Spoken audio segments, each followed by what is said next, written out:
one inborn error, and that is the notion that we exist to be happy. So long as we persist in this inborn error, and indeed even become confirmed in it through optimistic dogmas, the world seems to us full of contradictions. The modern world is obsessed with happiness as it is seen as a measure and the goal of the good life. But is this endless pursuit for happiness a really healthy way to live? Because if we're unhappy, which for most people is most of the time, we start wondering, is there something wrong with us? Are we not cut out for this world? As Schopenhauer suggested, might we find our lives much more fulfilling if rather than striving for happiness, we devoted our energies to cultivating a meaningful life? In this TED Talk, we will explore these ideas. This TED Talk is comprised in two parts. In the first part, we will talk about the happiness inborn error and how we can avoid it.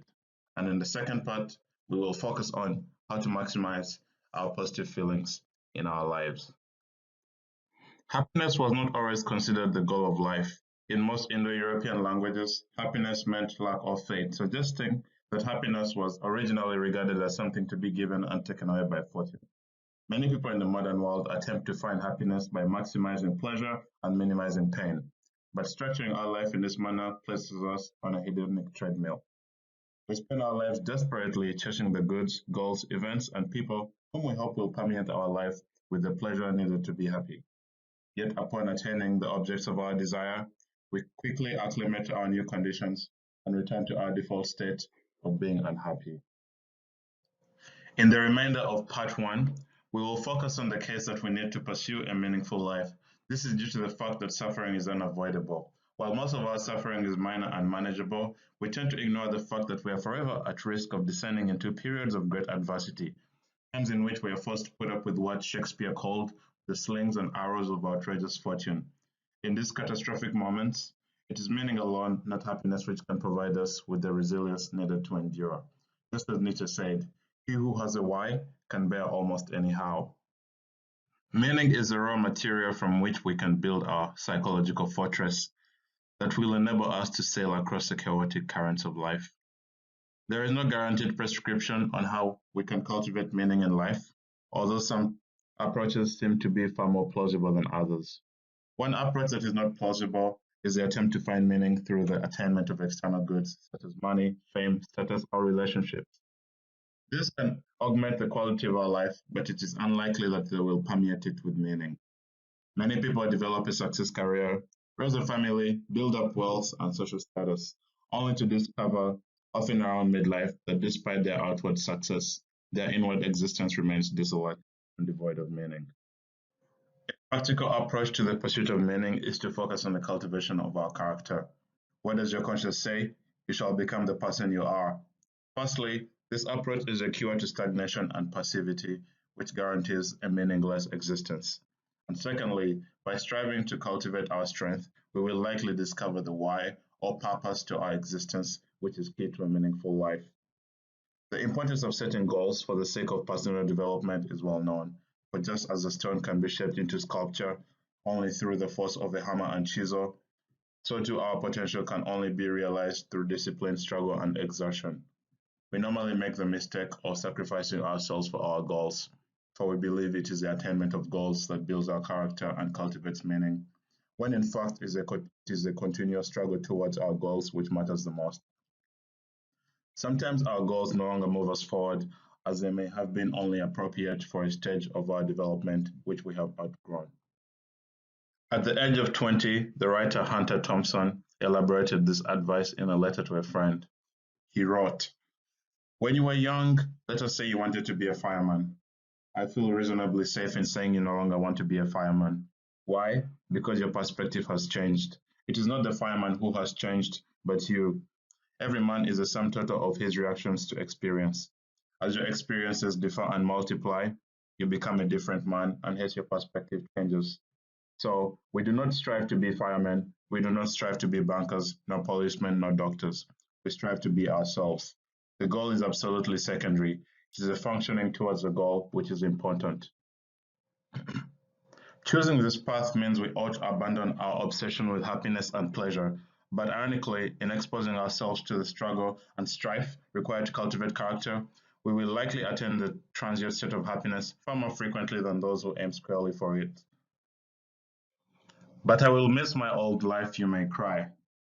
No, you will not, just as Seneca the Younger said to Lucilius, after some time our desires will die down, and we will feel pain no more. For there is no pain in living without that which you have ceased to desire.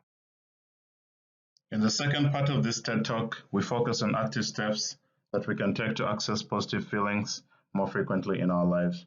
Most of the ideas are derived from the books Happiness by Design by Paul Dolan and Stumbling on Happiness by Daniel Gilbert. Daniel Gilbert gives us a wonderful story to open our eyes about happiness. He tells us about Laurie and Reba, who are twins but are very different people.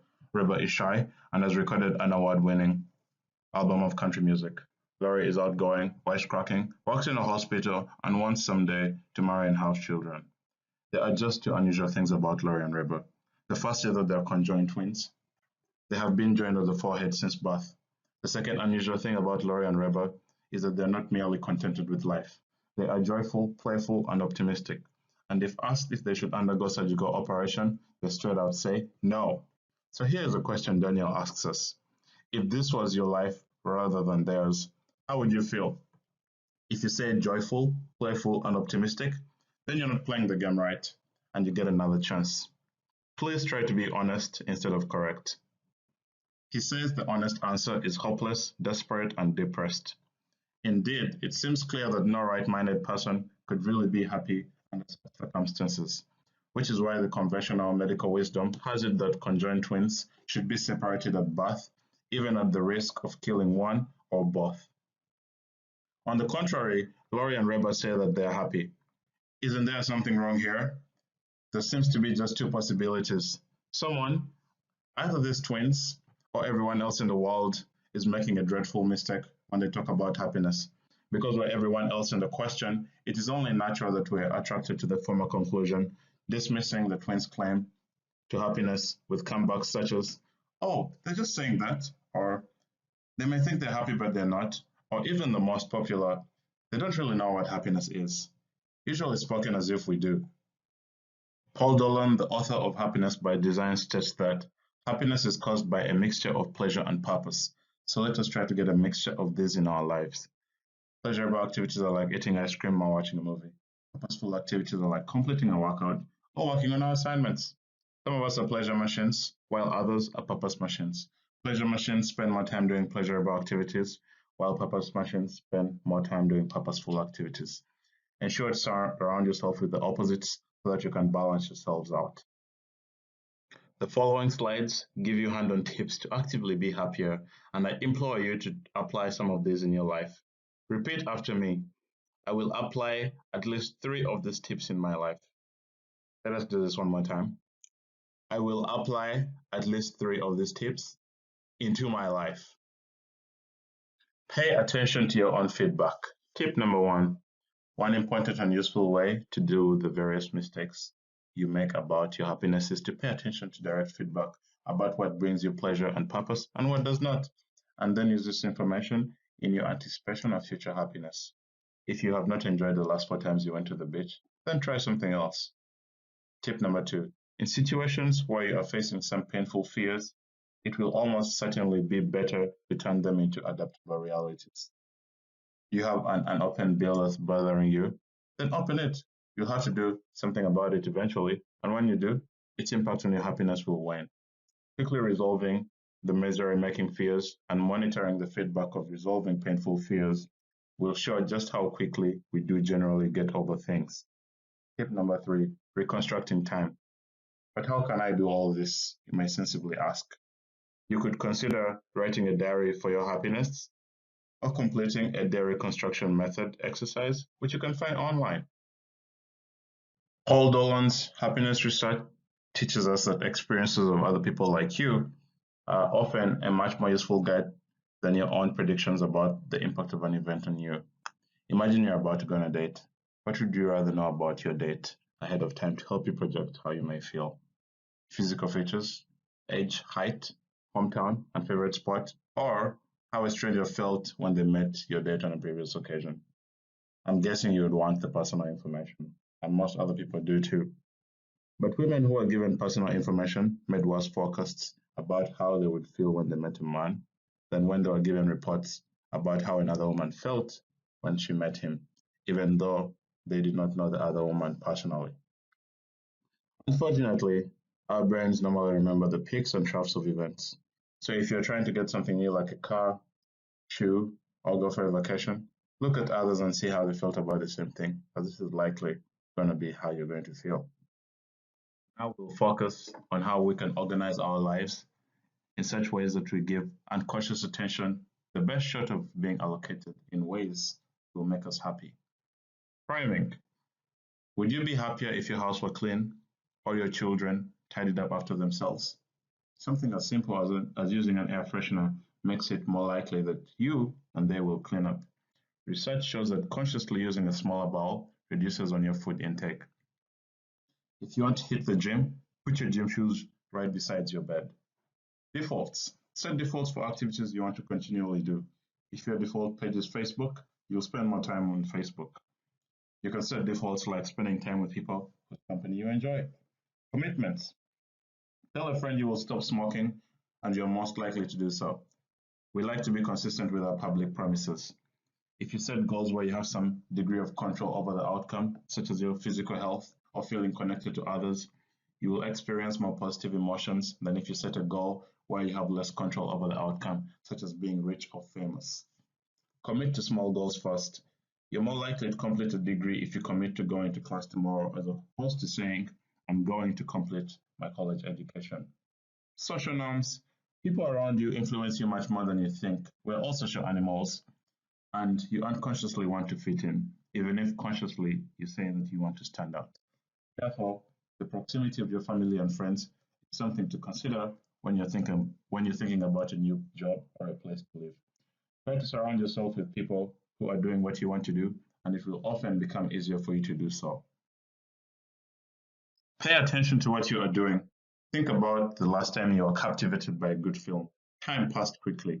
If you are purposely engaged, attention is directed only at what you are doing and not at how long the experience lasts.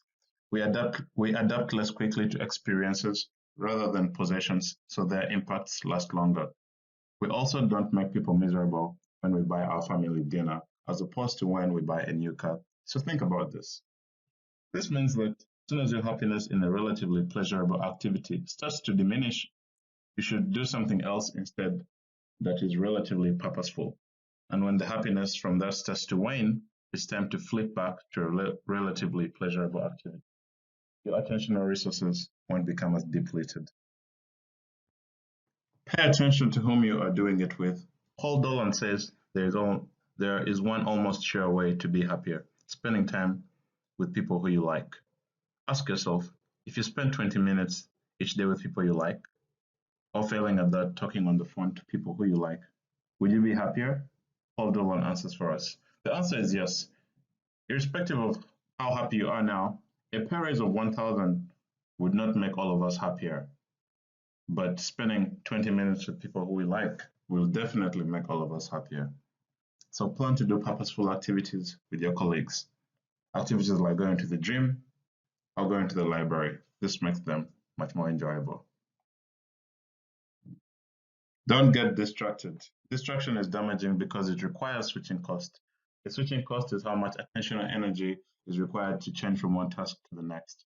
So multitasking makes you less happy and also results in less productivity. Multitasking can, however, make us feel as if we're more productive, so we continue to do it. Paul Dolan advises us not to waste our time. Weekend projections make it easy to procrastinate. If you are anything like me, you rush around more when you have more time and not less. This is because you will plan for the earlier departure. It's our mistaken beliefs that are perhaps at the root of our procrastination. Many of us mistakenly believe that we work best under the pressure of a last-minute deadline, but this is generally not true. We generally procrastinate over purposeful activities like work or study, and awkward situations like delivering bad news to someone. You therefore need to get right into engaging these activities. If you have to deliver bad news to a staff member, set, set aside some time to do so in one hit, rather than spreading it out over a day. Help others. Many of us feel happier after helping others. People who volunteer and help others and give to charity report greater life satisfaction and better moods compared to other people. Thank you for going through this journey with me. I implore you to add meaning to your life by actively seeking difficult situations to build your character. Just as Hunter Thompson said, who is the happier man, he who has braved the storm of life and lived, or he who has stayed securely on the shore and merely existed? Thank you and have a great day.